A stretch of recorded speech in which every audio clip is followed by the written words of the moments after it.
How does Super Bowl 58 rank among, let's say, the last 20 Super Bowls? Welcome back to the Will Cain Show, streaming live at foxnews.com and on the Fox News YouTube channel, as well as Fox News' Facebook. You can always get us on demand on YouTube at Will Cain Show. I wouldn't say running buddy, but I would say over the last couple of days, there's been one familiar face in my Las Vegas Super Bowl 58 experience. From the airplane to the hotel, to the compound out here outside of Allegiant Stadium, my constant companion this weekend has been the host of America's Newsroom. It has been Bill Hemmer. What's up, man? Hey, man, nice to see you. Good to see you. Good to hang with you. So how many Super Bowls is this for Bill Hemmer? I'd have to stop and count them up. It's between 15 and 20. Why? 20 on the high end. Why so many Super Bowls? Because I think there are few places, probably zero places in America, where you can go and 60,000 people are all in a good mood. And that's what you get at kickoff. It doesn't end up that way, but that's what you get when you walk in. You get a lot of smiles and a lot of happy people. So, it's the last... By the way, I love football. I know you do. I love it. I mean, I go to the game with binoculars, and I got pretty good seats, and I'm still with the binoculars because I want to catch as much as I can. When I see Bill off camera, when I see you in the hallways, it's usually a football conversation. You truly love the game. Why do you love football so much? I don't know, just played it growing up. I think it's an ultimate team sport. I think I understand it. I can see the nuances in ways that I can't in other games, or other sports rather. Yeah, I'd say that. You know, I've always said this, Bill. Football is my number one sport, both college and professional. Soccer has made its way into my second favorite sport. They're entirely different sports, and I've always said football is the biggest approximation to the military. The requirements of football, first of all, it's a job-oriented sport. It's not a freelance sport. It's not, hey, let me see what you can do creatively. It is, as Bill Belichick said, do your job. And it's an amazing task to get that many men who are all contributing individual jobs onto the same page to pursue a common goal. And in the process, they set aside class differences, regional differences, racial differences. It is the closest analogy to our military. I love it. I really love it. And maybe it's the closest analogy we can draw to a more perfect America. I look at, what you sized up there. The reason they're able to execute in a game like this, when the pressure is never more so than in a Super Bowl, is because they've done it 1,000 times together. And I was watching last night, like the Kansas City offensive line, just two observations here. These guys look, San Francisco's front four is really good. I think that was the best game Chase Young has had, maybe as a pro. He really showed out. And Nick Bosa was gassed toward the end of that game, and he was showing out. And when Kansas City's offensive line did something good, they're fist pumping each other. They're hitting each other in the back. I was like, wow, that is truly a unit. I'll say this about Mahomes. I was at that game in Miami. It was February of 2020, right before the world changed. It's the first play from scrimmage. Mahomes is in a shotgun. I got my binoculars, and I'm watching Nick Bosa, because my brother played at Boston College with Bosa's dad. So I've always kind of followed the family, and Bosa played at Miami, boom, boom, boom. That snap in the first play of that game got back to Mahomes as quickly as Nick Bosa got back there as well. And I think that was in Mahomes' head for 3 quarters. And 4 years ago, he was trying to figure out a way where he could beat that San Francisco defense. I think we saw something very similar last night. Mahomes was like, how do we beat them? And he always waits for the opportunity, not to beat you with his arm, but to beat you with his legs. And that's what he had toward the end of the game. You're absolutely right. There was nothing they could do for 2.5 quarters, perhaps 3 quarters. But here's the thing about it. I want to almost ask you, what was the one moment? What was the one play? And we could talk about some big moments in a game. That's often the way it is in football. If a kick goes left instead of it going right, or if an interception isn't tipped, whatever it may be. But in a game that includes Patrick Mahomes, I made a list, by the way. I'm like, the 4th and 1, the missed extra point. Yeah. But in the end, if Patrick Mahomes has the ball in his hands with time on the clock, he's going to do what he does. I would just add this, that I don't think a lot of people have even mentioned in the last 12 hours, is that punt team for San Francisco when the ball bounced off his cleat. Yeah. And I tell you, Will, I was waiting for the replay on the scoreboard, never saw it. I was going to X because that's what we do when we're watching the game. We're trying to see what people are saying. And there was no good replay of it. I have yet to see physically that football hit his cleat. Oh, really? You don't see the angle where it just... I haven't seen. I assume it exists out there. But, I mean, that was really a turning point in terms of momentum. Are you saying the NFL is rigged? No. That was good. No. No, I believe that 2 years ago when Cincinnati got screwed. That's the... I mean, sorry. Hey, okay, so you have a scope of 15 to 20 Super Bowls. Yes. Let's do this for a minute. Best Super Bowl you've been to? Wow.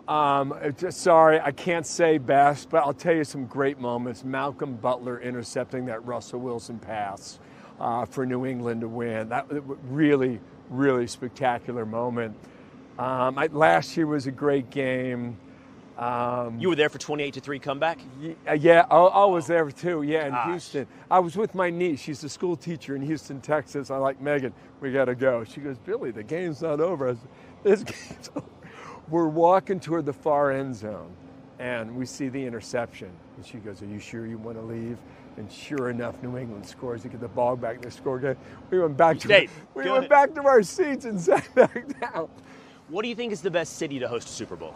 I think Vegas did a really good job, but I think so far it's probably New Orleans, which is where, Fox will have it next year. And the reason why it's so good is because they're really good at big-time entertainment, big-time events. And if you don't need a car, you can walk everywhere. And I think that makes a big difference. All right, best stadium. Now I'm gonna say something here. I'm gonna say it. Okay. This stadium behind me is gorgeous. Look at this. The Death Star, the Raiders' home. It's gorgeous. And it's brand new. Brand new. Yeah. On the outside. And I'm going to be real. Okay. I was a little underwhelmed on the inside. You thought so? It's a little unfinished. You can see the ductwork. Uh-huh. It's, look. Well, you had a keen eye. You were looking at the ductwork? Well, it's hard to admit. It's hard to miss it. Yeah. Some of it feels temporary, by the way, the walls. It's not in the, here's my top three. Two of them I haven't been to, but I've seen the pictures and seen on TV. Number one, SoFi in LA. It looks amazing. Yeah. Number two, AT&T in Dallas. Good. It's incredible. Pretty good. Hey, side note, long line, and I counted why. 9 urinals. It's a Super Bowl. Don't have me walk into a room with 9 urinals. I'm missing a lot of the game. I think Potty Parrot is turning itself the other way again. AT&T, everything is nice and big. And then Minnesota. What is it, US Bank? Yes. Awesome. Those are my three. Yeah. Best stadium. I think the one in Minneapolis is really good because I think there's so many windows there that allow daylight to come in. I agree with you on the stadium in is it Fort Worth? Arlington, thank you. Because of that big screen. Because as a fan, you don't know if you should be watching the game or the television screen. Rivals it, right. Pretty amazing stuff. I love SoFi. I did not like the outcome at all. I'm still a little sore. Okay. SoFi is an extraordinary venue. It's hard to walk inside the stadium. Oh. I like this because it's got the new car feel, it's got the new car smell. New construction is pretty good. I think that probably does it. Yeah. Yeah.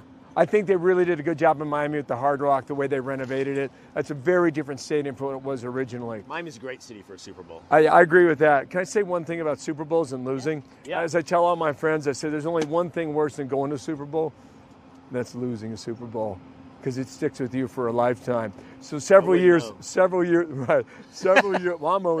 Several years ago, I ran into Joe Montana, right?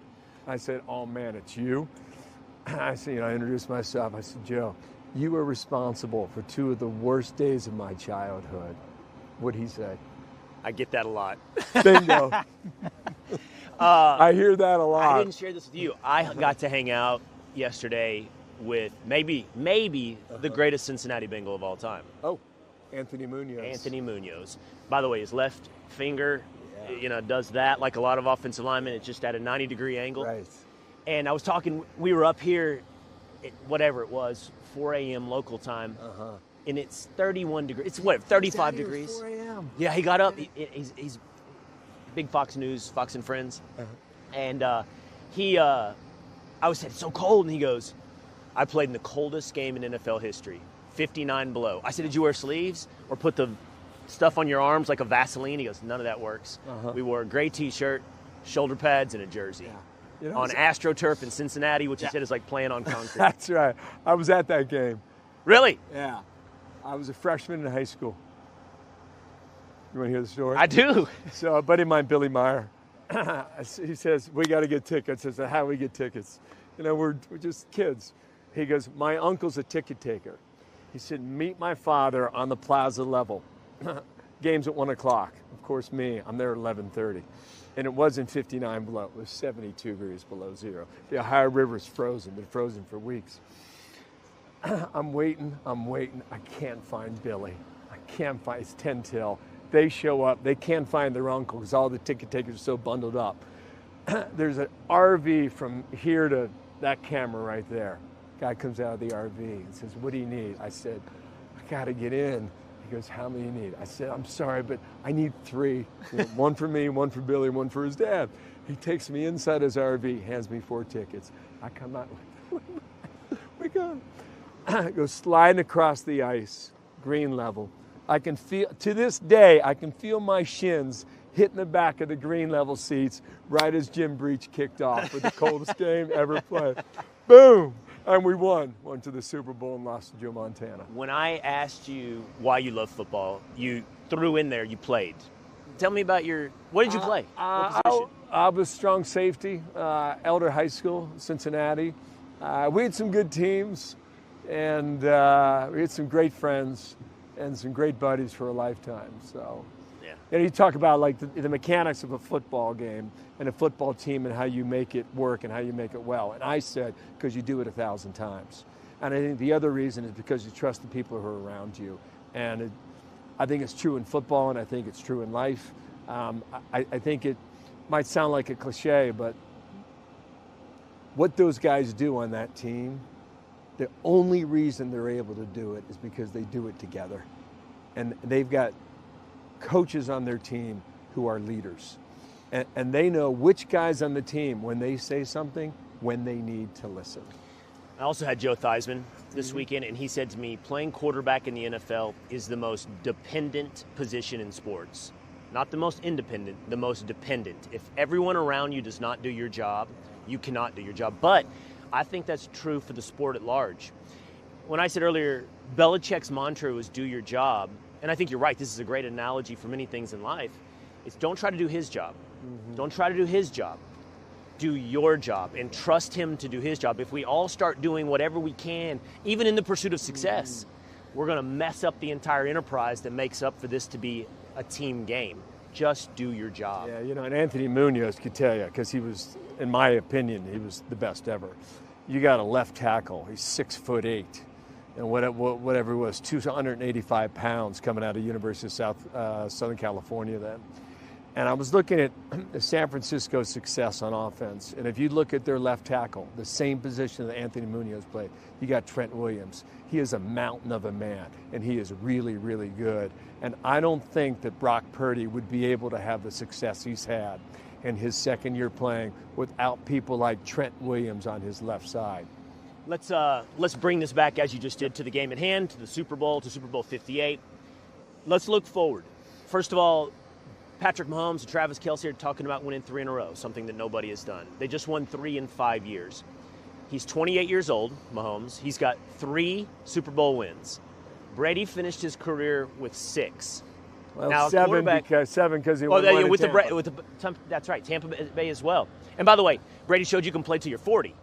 Right. So Mahomes could have another 12-year run here to win 4 more. Yeah, I guess it's possible. It's something we'll watch. I think he also has something that a lot of teams don't have. And Brady had it with Belichick. And Mahomes has it with Andy Reid. And what a fantastic coach he is. The way players respect him and the mind that he has for the game. Look, Mahomes is a great player, but he can't do it without Reid, and Reid can't do it without Mahomes. So I think it's an awesome combination. I think if you go through great historical NFL teams, you'll find a very similar relationship between the coach and their star player, like you did with Kansas City. It burns me, man, because my Bengals are 3-1 against the same team. I told you might have the one quarterback that can beat Mahomes. Maybe, if he can stay healthy. Come on, Joey B. Love hanging out with him. He's a big football fan. I've loved talking to you about the Super Bowl, man. I appreciate you hanging out here. Okay, you got it, Let's get Will. together on the Will Kane Show soon, and I really want to learn about Bill Hemmer. Right on, man. All I'll right. see you back in New York. All right. Okay.